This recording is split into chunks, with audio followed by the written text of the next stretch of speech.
Chris Collins. Getty Images. It's sad enough that Republican New York Congressman Chris Collins was charged on Wednesday with trading stock on inside information.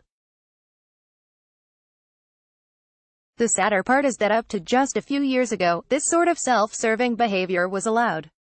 Public office paid off very nicely when elected officials were able to learn, or just glean, information that would make a stock go up or down and then pad their bank accounts by trading on that information.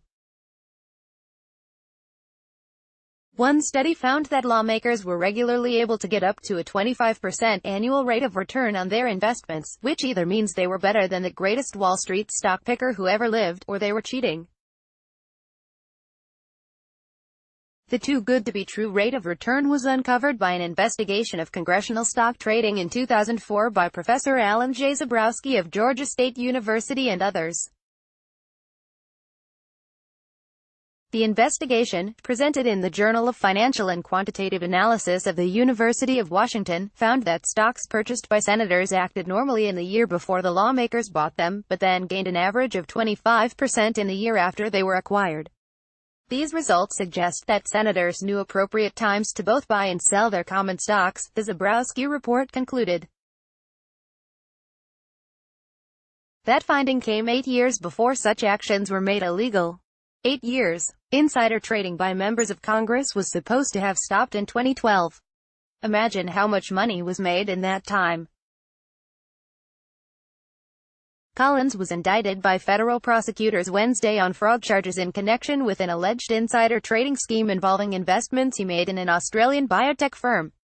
In this case, prosecutors say that Collins in 2017 passed information on innate immunotherapeutics drugs to his son and another co-conspirator. The three avoided $768,000 in losses when a drug test didn't live up to expectations and the company's stock plummeted.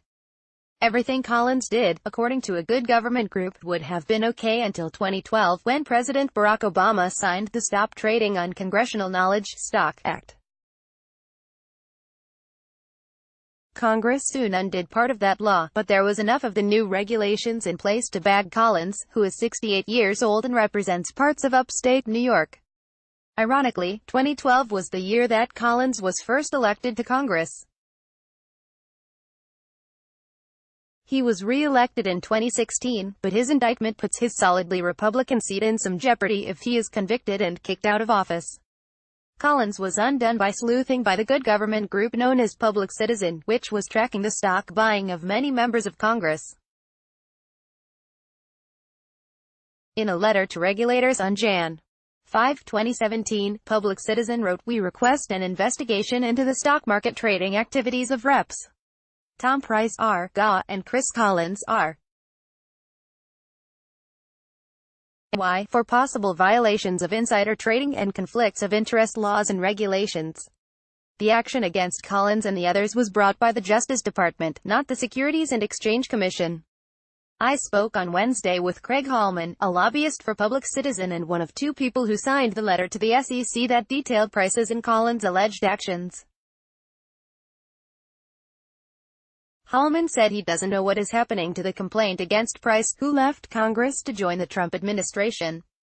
Price has since quit under pressure as President Trump's Secretary of Health and Human Services.